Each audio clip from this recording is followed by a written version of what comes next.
Bonjour à toutes et à tous, bienvenue dans ce nouveau numéro d'Yveline Europe. Pour la deuxième semaine consécutive, nous sommes à nouveau ici à Paris, au siège de l'Express, et nous parlons cette semaine des socialistes divisés avant les élections du 7 juin. Si j'écoute Mme Merkel, M. Sarkozy ou même M. Berlusconi, ils parlent comme Karl Marx en exil. Les mesures prises sont celles réclamées en vain depuis longtemps par les socialistes et dont les conservateurs réalisent maintenant la pertinence. La machine PSE est totalement grippée. Elle ne peut plus fonctionner. Et on peut s'attendre, en effet, à une révolte parce que cette situation est intenable.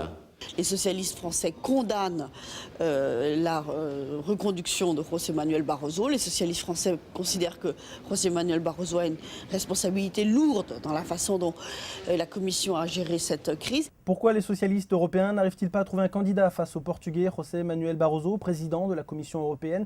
Les socialistes, le PSE, peut-il devenir le premier groupe après le 7 juin? Quelle alternative propose-t-il? On en parle tout de suite après ce reportage avec nos invités Christophe Barbier de l'Express et Harlem Désir, tête de liste du Parti socialiste en Ile-de-France.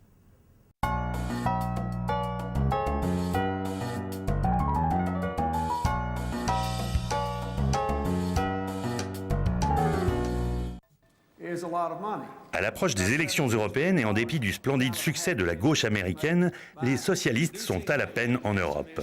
Les sondages montrent en effet que malgré la crise que traverse actuellement le monde, le groupe des socialistes européens, qui compte actuellement 217 eurodéputés, devra se contenter de continuer à jouer les seconds rôles, toujours derrière le Parti populaire européen, promis à demeurer le premier groupe au Parlement de Strasbourg. Il y aurait tromperie sur la marchandise, car les gouvernements conservateurs majoritaires dans l'Union mèneraient en fait une politique de gauche contre la crise. C'est ce que dénonce le leader du PSE, l'eurodéputé allemand Martin Schulz. La social-démocratisation des gouvernements conservateurs a pris une vitesse surprenante.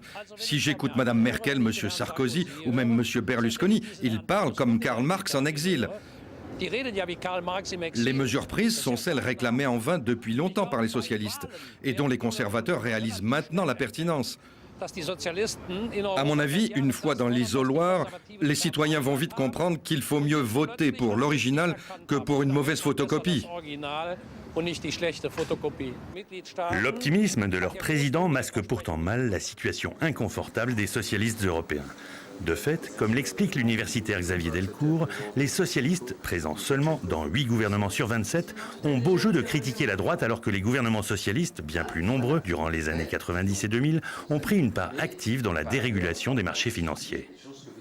Ils ont eux-mêmes dû remettre en cause l'État-providence, le keynésianisme, les services publics, tout ce qui finalement constituait leur base historique. Et donc aujourd'hui, ces socialistes, au moment où il y a une demande de retour de la régulation, de la puissance publique, etc., se trouvent démunis parce que ce qu'ils appellent de leur vœu, c'est ce que, dans leur pratique, ils ont combattu. Cette défiance est encore plus spectaculaire dans les nouveaux États membres, comme en Hongrie ou ici en Pologne, où les sondages donnent le SLD à 10% des voix maximum aux élections de juin. Le communisme n'a pas seulement marqué l'urbanisme à Varsovie, il a aussi laissé un souvenir noir dans la société polonaise qui s'apprête à un raz-de-marée électoral en faveur des chrétiens libéraux de la plateforme civique actuellement au pouvoir. En Europe occidentale, vous n'aviez pas connu le communisme et les gens ne savent pas ce que c'est. Maintenant, le socialisme a regagné aux États-Unis. Les gens sont contents et regardent Obama comme s'il était une superstar de la musique pop. Mais dans quelques années, ils vont sentir les conséquences de son plan de relance. Cet argent qu'il pompe dans l'économie, il faudra le payer un jour. La Pologne s'est beaucoup endettée dans les années 70 et maintenant, c'est nous qui devons rembourser. Mais 20 ans après la chute du communisme, c'est moins le caractère autoritaire du régime qui alimente le ressentiment de la population à l'encontre des ex-communistes que leur comportement lorsqu'ils étaient au pouvoir dans les années 90. Le SLD, avec la foi du nouveau converti, a en effet mené à l'époque une politique brutale de libéralisation de l'économie, non sans divers scandales politico-financiers. Pour ce publiciste, jeune vedette de la gauche polonaise, les socialistes ont alors perdu leur âme. Il a d'ailleurs refusé de se présenter sur leur liste pour les élections européennes. La gauche a du mal à bénéficier de l'échec du néolibéralisme car elle y a adhéré avec ferveur. Il ne faut pas oublier qu'en Pologne, comme dans tout le bloc post-soviétique, la gauche était incarnée par les post-communistes. La privatisation, la dérégulation ou la flat tax ont été proposées par le SLD. Maintenant, le néolibéralisme et le capitalisme, qui devaient tout résoudre, leur reviennent comme un boomerang. Cette gauche n'a pas de crédibilité pour représenter les gens exclus du système. L'ancien Premier ministre socialiste, Joseph Oleksy, plaide coupable, mais s'accorde des circonstances atténuantes. Notre faute a été d'être fascinés par le pouvoir conquis et une conviction quasi religieuse qu'il n'y avait pas d'autre chemin que la version du capitalisme proposée par l'Occident. C'était le parfait petit manuel du capitalisme. Et la gauche s'est déclarée pour ce capitalisme. La liberté économique, le marché, la démocratie, les droits de l'homme. Mais il ne fallait pas abandonner la lutte pour la neutralité idéologique de l'État, la tolérance, les droits des femmes et le rôle de l'État. On a trop suivi le cours des événements. Ces regrets et ces doutes sont partagés par les socialistes de la vieille Europe. Ce sont nous qui avons plusieurs fois abandonné nos principes, nos valeurs, qui sont d'ailleurs des valeurs très européennes, pour nous laisser prendre dans cette folie qui nous a conduits au capitalisme de casino. Cette contradiction entre l'idéologie et la pratique politique des socialistes pèse sur leur stratégie pour les élections européennes. Pour preuve, cette situation surréaliste en marge du dernier Conseil européen en mars. Alors que les leaders du Parti populaire européen créaient la surprise en proposant à l'unanimité que José Manuel Barroso puisse se succéder à lui-même à la tête de la Commission européenne, le PSE, de son côté, comme pris de court, se montrait incapable de se prononcer. Nous allons examiner cela calmement et nous prendrons notre décision le moment venu, mais aujourd'hui ce n'est pas à l'ordre du jour. En fait, les choses semblent jouer. Les trois pays où les socialistes gouvernent, Royaume-Uni, Portugal et Espagne, appuient Barroso. Quant au SPD, prisonnier de son alliance avec la CDU d'Angela Merkel, il ne souhaite pas croiser le fer sur cette question. Ces quatre pays représentent le cœur du Parti socialiste européen. Autrement dit, en effet, la machine PSE est totalement grippée. Elle ne peut plus fonctionner. Et on peut s'attendre, en effet, à une révolte parce que cette situation est intenable. Le PSE ne va pas pouvoir refuser d'avoir un candidat maintenant que son adversaire a déclaré qu'il en avait un. De fait, la révolte couve, notamment chez les socialistes français, belges ou italiens. Les socialistes français sont opposés à cette stratégie. Les socialistes français condamnent la reconduction de José Manuel Barroso. Les socialistes français considèrent que José Manuel Barroso a une responsabilité lourde dans la façon dont la Commission a géré cette crise. Il était complètement dans le courant néolibéral qui nous a fait déclencher et être maintenant plongé dans cette crise globale. Donc je ne crois pas que M. Barroso ait la crédibilité pour que moi, comme socialiste, me présente à mon électorat en défendant mes idées, mon manifeste, le manifeste qu'on a approuvé au sein du groupe socialiste européen, et en même temps en disant qu'on soutient M. Barroso. C'est pas possible. Mais ce point de vue reste atypique au sein même de la délégation portugaise. Et du reste, la réputation de Barroso est bonne chez de nombreux socialistes, notamment à l'Est. D'après l'eurodéputé polonais Dariusz Rosati, qui soutient Barroso, la gauche européenne ne s'est pas rénovée depuis les années 60. Les partis socialistes et notre groupe sont toujours attachés aux postulats traditionnels qui, dans le monde actuel, sont inadaptés à la nouvelle situation et nuisent même aux travailleurs. La situation exige une modernisation profonde de la gauche européenne pour affronter le XXIe siècle. Entre ces visions divergentes, les socialistes européens sont comme paralysés. Surpris par la soudaineté de la crise, ils ne sont pas prêts à formuler de nouvelles règles, tout simplement parce qu'ils sont en désaccord sur le contenu à donner à ces règles. D'où leur incapacité à trouver un candidat face au PPE, empêchant ainsi une véritable politisation de l'Union européenne. Retour sur le plateau d'Yveline Europe. Nous sommes donc, comme je vous le disais, cette semaine encore à l'Express. Merci Christophe Barbier de nous accueillir à nouveau. Vous êtes directeur de la rédaction de l'Express et à vos côtés Harlem Désir. Bonjour. Vous êtes député européen et vous vous représentez en tant que tête de liste du Parti socialiste en Ile-de-France. Alors Harlem Désir, cette crise économique, on avait l'impression que tout était bon pour que la gauche soit redynamisée avec ces élections, avec cette crise. On a beaucoup tapé sur les libéraux, sur le capitalisme, mais finalement l'UMP caracole toujours en tête de tous les sondages jusqu'à présent. D'abord, je crois qu'effectivement, cette crise est non seulement une crise financière, une crise bancaire, mais c'est la crise d'un modèle économique qui a été défendu par les conservateurs, les néolibéraux, et qui s'est imposé pendant pratiquement 3 décennies à l'échelle internationale, d'abord aux États-Unis, mais aussi pour beaucoup dans les pays européens, et qui reposait sur l'idée que l'État était le problème, que la solution c'était le marché, qu'il fallait lever les entraves, qu'il fallait libérer la finance, et on se rend compte que ce type de croissance a finalement mené dans le mur. Alors, effectivement, il y a aujourd'hui la nécessité, face à un monde qui s'écroule, d'en rebâtir un autre. Je constate qu'aux États-Unis, les citoyens ont eu un rendez-vous dans les urnes. Ils ont décidé de tourner la page du conservatisme et de faire le choix d'une option progressiste. Les Européens ont un grand rendez-vous dans les urnes le 7 juin.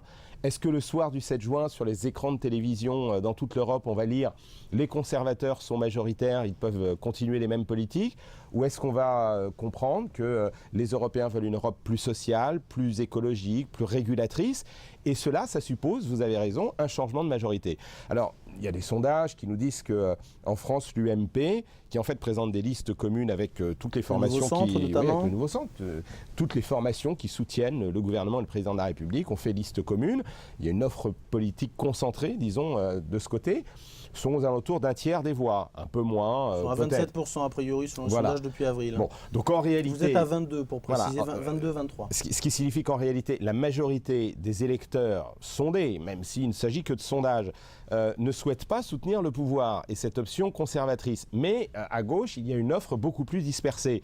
Et donc, il y a un problème pour la gauche qui est effectivement de faire percevoir que si l'on veut un vrai changement de politique en Europe, le seul vote qui permet une majorité alternative à celle des conservateurs et des libéraux au Parlement européen, c'est le vote pour les listes socialistes qui sont regroupées à l'échelle des 27 pays autour du Parti socialiste européen avec un programme commun, le Manifesto, qui propose des politiques de régulation, des politiques économiques, des politiques sociales, en particulier d'harmonisation sociale, j'espère qu'on en parlera, qui sont une voie totalement différente pour la législature qui s'ouvre. Alors Christophe Barbier, si Harlem Désir est le Barack Obama français, le PS en revanche... Je me contenterai d'être Harlem Désir. Le Parti socialiste en revanche n'incarne pas pour l'instant le changement aux yeux des électeurs sondés. D'abord, quand on a un patronyme comme Désir, on n'en change jamais. Oui, je crois qu'il y a une distorsion, je crois, dans l'histoire du Parti socialiste entre ce qui se passe en ce moment au niveau européen et ce qui se passe au niveau du socialisme comme idéologie. La crise du capitalisme est évidente et le modèle libéral, libertaire, sans barrière est rejeté. Ça ne s'est pas fait évidemment au profit de la résurgence d'un souverainisme archaïque ou d'un communisme collectiviste. On est à la recherche d'un modèle de régulation. On est à la recherche d'un modèle de régulation, mais le Parti socialiste européen, les diverses dimensions européennes du socialisme n'ont pas réussi à produire un modèle alternatif de régulation et d'accompagnement du marché que Lionel Jospin avait très bien résumé en disant économie de marché, oui, société de marché, non. On n'a pas la politique qui va avec ce slogan. Elle est en gestation dans tous les ateliers, dans tous les gouvernements socialistes ou dans les partis d'opposition socialiste. Elle n'est pas encore arrivée sur l'établi. Quelque part, ces élections viennent trop tôt. Moi, je suis surpris de voir ces élections venir trop tôt par rapport à ce travail-là et un peu trop tôt encore par rapport à l'oubli de la fracture du oui et du non. Quand on regarde les motivations des électeurs, on se rend compte que ceux qui votent pour des raisons nationales sont très très très puissants parmi les anciens votants du non de 2005. Quand on a voté non en 2005, on est replié sur des objectifs nationaux. Quand on a voté oui en 2005, on vote en pensant à l'Europe.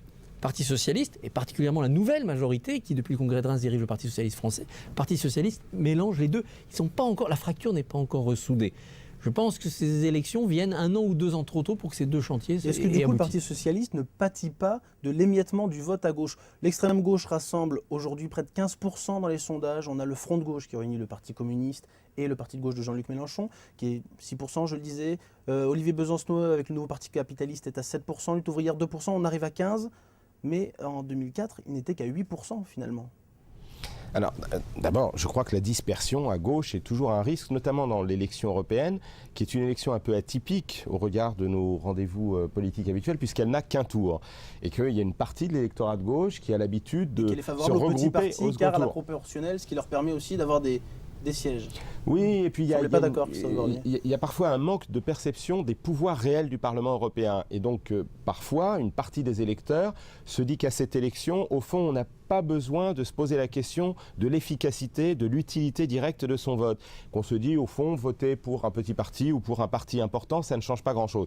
Or, je crois que là, il faut dire d'abord que le Parlement européen est devenu une instance de pouvoir absolument décisive dans le fonctionnement de l'Union européenne.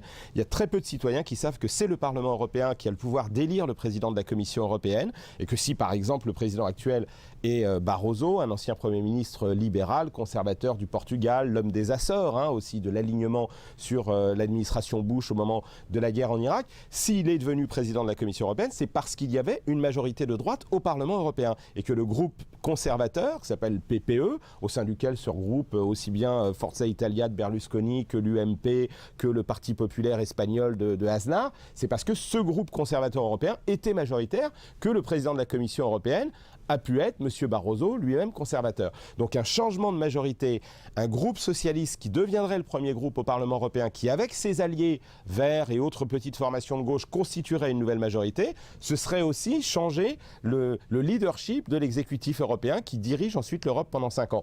Et également, aucune décision importante en Europe, aucune grande directive ne peut être adoptée sans le vote du Parlement européen. Donc il y a un enjeu de pouvoir qu'il faut faire passer en termes d'information auprès des citoyens. Moi, je voudrais dire à Christophe Barbier que, évidemment, au sein des gauches européennes, il y a des différences entre ceux qui étaient plutôt blairistes, par exemple, à une époque, et ceux qui, comme les Français ou les Grecs ou les Belges, étaient plus sur une option de régulation forte, ou ceux comme les Nordiques, qui ont toujours beaucoup travaillé sur le rôle des syndicats dans la régulation sociale. Mais au cours des dernières années, il y a eu un débat très important au sein de la gauche européenne, au sein du Parti socialiste européen, et vous constaterez que l'époque de la séduction blairiste est largement passée, y compris à cause de cet effondrement de l'économie financiarisée et du libéralisme, et que le programme commun des 27 partis socialistes, ce manifesto sur lequel nous nous sommes regroupés, est un programme qui définit une nouvelle politique économique et sociale pour l'Europe. Par exemple, l'idée d'un salaire minimum dans tous les pays de l'Union pour aller vers un salaire minimum européen. L'idée d'une directive cadre de protection des services publics, quelque chose que les Britanniques, il y a quelques années, ne souhaitaient pas. Mais aujourd'hui, même eux sont concernés par le devenir de leur NHS, le National Health Service, c'est-à-dire le service de santé public en Grande-Bretagne, dont ils craignent qu'il soit affecté par des mesures de libéralisation européenne. Donc il y a une forme de rapprochement et de consistance pour un nouveau projet de la gauche européenne. Pas assez cependant pour qu'il y ait eu un candidat naturel à la présidence de la Commission en cas de basculement de la majorité au Parlement. On voit d'ailleurs les socialistes espagnols avec Zapatero, portugais avec Socrates ou Brown, les Britanniques qui soutiennent Barroso, contre qui vous battez finalement. Il y a un programme commun et il y a un accord sur le fait que si le Parti socialiste européen et la gauche sont majoritaires au Parlement européen, même Zapatero ne pourra pas dire je souhaite qu'on continue à reconduire Barroso. Nous aurions souhaité. C'est quand même embêtant pour vous qu'ils le soutiennent. Nous aurions souhaité que d'ores et déjà, non, il est sur la même ligne sur le fond, peut-être qu'il n'a pas le même optimisme que nous. Nous aurions souhaité que d'ores et déjà, nous puissions présenter effectivement un autre candidat. Mais de toute façon, si nous sommes majoritaires, il y aura un candidat socialiste européen pour la présidence de la Commission et pour succéder à M. Barroso. Et Barroso, ça ne peut pas se servir uniquement de programme, lutter contre Barroso, parce que finalement, comme disait un cadre du PS la semaine dernière dans l'IB, Barroso, les Français ne le connaissent pas, on a l'impression que c'est l'avancement du Benfica. C'est pour ça que ce qu'il faut faire connaître, c'est le programme, le manifesto, qui a une... Alors ce programme, un exemple concret, justement. Alors, je vous ai parlé, par exemple, de cette nécessité d'une harmonisation sociale vers le haut. L'un des grands reproches que nous faisons à la Commission sortante et à la majorité qui a dominé le Parlement européen, c'est finalement d'avoir utilisé ce moment de l'élargissement. La grande Europe, c'est une victoire politique que les pays qui étaient sous la domination soviétique et après la chute du mur et leur émancipation décidaient de rejoindre l'Union européenne. Nous sommes 27, mais avec des disparités de niveau de développement, des disparités économiques et sociales sans précédent. L'un des reproches que nous faisons, c'est que la Commission européenne et les droites européennes aient essayé d'utiliser ce grand espace pour finalement mettre en compétition les systèmes sociaux et les travailleurs de l'Est et de l'Ouest, pour ne pas faire le minimum d'harmonisation fiscale, si bien qu'on voit les entreprises exercer une espèce de chantage permanent à la délocalisation vers les pays à fiscalité plus basse. Nous proposons, nous, au contraire, un pacte de progrès social, c'est-à-dire l'arrêt de la mise en concurrence des salariés de l'Est et de l'Ouest, l'Ouest, la convergence des niveaux de développement et la convergence des niveaux sociaux. C'est pour cela qu'il y a cette proposition très importante, d'une part de l'obligation de créer un salaire minimum dans chacun des pays pour ensuite aller vers une harmonisation vers les niveaux les plus élevés. La proposition de ce que l'on appelle une clause de sauvegarde sociale, c'est-à-dire le fait que salaire minimum qui ne serait pas le même dans tous les pays. Non, il ne peut pas l'être au point de départ. Mais l'idée est que progressivement, au fur et à mesure que la convergence des niveaux de développement s'organise, ça suppose d'ailleurs plus de solidarité. Faire progresser les pays comme ça a été le cas pour l'Espagne par exemple. Pour le Portugal, nous avons mis sur la table avec les fonds structurels des moyens considérables mais qui ont été très efficaces. Là, on a des fonds structurels qui ne sont pas à la hauteur, on a un budget européen qui ne permet pas d'organiser le rattrapage des retards de développement et du coup on joue de ces disparités pour essayer d'exercer une pression négative sur le niveau des salaires, de la protection sociale en Allemagne, en France, dans les pays les plus développés.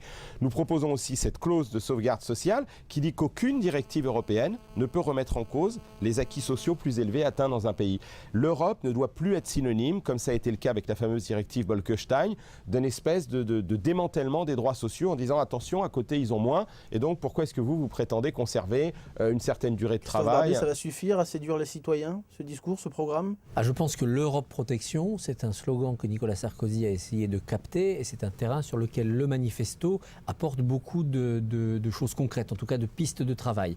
L'Europe sociale, c'est à mon avis le bon thème pour que le Parti socialiste, les socialistes, développent un argumentaire électoral. Je pense qu'il y a deux petites choses à ajouter pour que ça soit efficace et que ça séduise les électeurs. Aller le plus possible vers le concret. On le voit sur l'exemple des salaires, il est possible de parler concrètement. Dès qu'on est sur le terrain de la santé, par exemple, les systèmes sont tellement différents, tellement compliqués. Les Français sont tellement frileux, veulent tellement que ça soit géré au niveau national que c'est plus difficile. Puis le deuxième thème, c'est la gouvernance. C'est que l'Europe sociale, oui, mais les gens n'ont pas confiance dans la mécanique qui permet d'appliquer les politiques. Donc il faut que le Parti socialiste soit plus offensif, soit plus percutant sur ce que devrait être une nouvelle gouvernance moderne. Les premières idées de gouvernance un peu accélérées, de gouvernement économique de l'Europe notamment, c'est venu de la gauche, c'est venu de Dominique Strauss-Kahn. Nicolas Sarkozy a profité de sa présidence de l'Union européenne pour capitaliser complètement ce thème de la gouvernance. Il en fait d'ailleurs le thème de ses discours sur le nouvel exécutif européen. Là, le Parti socialiste a un petit temps de retard dans la proposition d'une gestion des affaires différente. Oui, mais par exemple, en termes de gouvernance, Nicolas Sarkozy vante souvent les résultats de la présidence française de l'Union européenne. La présidence française... C'est un de ses principaux arguments de campagne, oui, d'ailleurs. On pourrait discuter de la réalité, par exemple, de ce qui s'est passé en Russie et en Géorgie. Et certes, il a été très réactif, il a bien communiqué, mais enfin, il n'empêche que les territoires que la Russie a occupés en Géorgie sont toujours occupés. Est-ce que finalement, la Russie et la Géorgie, c'est ce qui concerne le plus les citoyens? Est-ce que pour ces élections, ils ne s'en moquent pas un petit peu et ils voudraient avoir un succès de présidence française sur d'autres points? Est-ce qu'elle a été un succès sur d'autres points, d'ailleurs? Alors, absolument, je crois que c'est là que je voulais en venir. Pendant cette présidence, le grand événement, ça a quand même été le déclenchement de la crise mondiale, l'effondrement de la banque Lehman Brothers aux États-Unis et l'espèce d'enchaînement qui a amené à la crise, y compris en Europe. La présidence française n'a pas été en mesure de proposer ni la mise en place d'un gouvernement économique. On peut dire à la limite, ça aurait été trop difficile, il avait trop peu de temps, mais au moins un plan de relance coordonné. La relance le gouvernement économique fait partie de ces projets d'ailleurs, tout comme votre collègue socialiste espagnol Zapatero. Oui, mais moi je constate qu'il y a un discours. Par exemple, le président de la République parle de l'Europe qui protège, mais il y a une réalité. C'est que pendant les 5 années où la droite a été dominante au Parlement européen, et y compris pendant les 6 mois de la présidence française, il n'y a eu aucune initiative concrète qui ait été dans le sens d'une Europe qui organise une relance coordonnée, d'une Europe qui prend des initiatives, par exemple, face aux restructurations pour renforcer les pouvoirs des comités d'entreprise européens. Moi, j'ai été un des rapporteurs du Parlement européen depuis 6 ans pour réviser cette fameuse directive sur les comités d'entreprise européens. Quand on voit ce qui se passe aujourd'hui dans des groupes comme Forestia ou comme Continental ou d'autres entreprises que je visite régulièrement dans la région, je pense à Magneto, une entreprise sous-traitante de l'automobile, ce qui manque, ce sont justement des comités d'entreprise qui soient vraiment en mesure d'être consultés avant les décisions de suppression d'emplois ou de restructuration, qui aient les moyens de faire des contre-propositions, qui puissent réunir les délégués syndicaux des différents pays. Ce qu'ont fait les salariés de Continental, les Français qui sont allés à Hanovre défiler avec ceux d'Allemagne pour dire nous n'acceptons pas d'être dressés les uns contre les autres, nous voulons ensemble défendre nos intérêts de salariés dans un grand groupe européen face à la direction internationale de l'entreprise, cela appelle, c'est un message formidable d'espoir de citoyens européens qui veulent ensemble construire une Europe plus sociale. sociale, mais ça demande sur le plan politique que nous construisions les outils, d'avoir peut-être une union franco-allemande pour défendre des projets industriels en matière automobile par exemple, qui pourraient être ouvertes à tous les autres pays, et en matière de droits sociaux, que nous défendions ensemble un certain modèle social dont la France et l'Allemagne, avec les pays nordiques, sont un peu le noyau en Europe. Et cela, le président de la République, la commission Barroso n'ont pas du tout été capables de le porter pendant ces dernières années. Christophe Barbier, justement, le fait que l'Europe n'ait pas parlé d'une seule voix pour cette crise économique, pour apporter une solution, trouver une solution, est-ce que ça ne peut pas gêner un peu les électeurs, où ils vont se dire c'est encore l'Europe qui s'est loupée? Je pense qu'il y a chez les électeurs un réflexe de repli national en disant c'est d'abord à l'État qu'on fait confiance et à qui on demande de nous protéger. Et il y a eu, parce qu'il y a eu ces réactions, des réunions à Paris notamment, et au-delà de l'Europe, le G20, il y a l'idée qu'en effet, pour la première fois, réponse mondiale à crise mondiale. Pas de protectionnisme. Mais il y a le double temps quand même. Citoyen, je demande à l'État de s'occuper de mon emploi, de me protéger moi, de protéger mon compte en banque. Électeur, je me rends compte que ça se joue aussi à une autre dimension planétaire et notamment européenne. Si on veut faire grandir ce second sentiment, il faut bien expliquer aux Français que l'euro a été décisif et quelque part a été validé, certifié après quelques années d'existence par la crise parce qu'on a résisté ensemble, on ne s'est pas fait la guerre entre nous à coup de dévaluation. L'euro a été une bonne chose pour cette crise. L'euro a été une bonne chose. Le président de la République commence à le dire un peu off. Il voudrait que tous les pays de l'Europe, les 27, entrent dans l'euro le plus rapidement possible ou sortent de l'Europe. Qu'on ne puisse plus être dans l'Europe sans être dans l'euro. Les Britanniques. Message clair vis-à-vis des Britanniques, mais vis-à-vis aussi d'un certain nombre de pays de l'Est qui sont notamment très libéraux. Est-ce que le Parti socialiste, est-ce que les socialistes sont capables de prendre cette dimension monétaire à leur compte pour dire oui, l'union de l'Europe, ça sera l'union de l'euro d'abord. Ça sera la globalisation de l'euro au niveau des 27. Oui, mais normalement, d'ailleurs, tous les pays de l'Union européenne doivent s'engager à rejoindre l'euro. La Grande-Bretagne, oui, voilà, il y a 2 pays, la Grande-Bretagne et le Danemark, qui ont demandé à avoir une exception. Et moi, je constate qu'aujourd'hui, en Grande-Bretagne, un débat commence à naître sur le point de savoir si il ne faudrait pas envisager de rejoindre l'euro. Parce que même la livre sterling, dont les Britanniques sont très fiers, est aujourd'hui menacée de dévaluation par la crise et la chute de la City et des finances publiques britanniques. Donc, effectivement, il faut que cette Europe qui protège puisse le faire complètement sur le plan monétaire, mais il faut aussi qu'elle puisse le faire. Par exemple, le G20 s'est réuni. Et c'est vrai qu'aujourd'hui, on se rend compte que si on veut lutter contre l'instabilité économique et financière mondiale, il va falloir lutter contre les trous noirs de la finance, vraiment lutter contre les paradis fiscaux, il va falloir réguler les fonds spéculatifs, ces fameux hedge funds qui sont des fonds mondiaux et qui drainent des capitaux aux États-Unis ou en Asie pour ensuite racheter des entreprises en Europe et puis décident de les restructurer, les revendre pour faire des bénéfices à court terme et qui vont contre la logique de l'économie réelle, de l'économie industrielle. Tout cela, il faudrait que toute l'Europe le porte ensemble. Le G20 a fait des déclarations d'intention, mais où sont les décisions pour, par exemple, dire que toutes les institutions bancaires et financières européennes cessent de travailler avec les paradis fiscaux?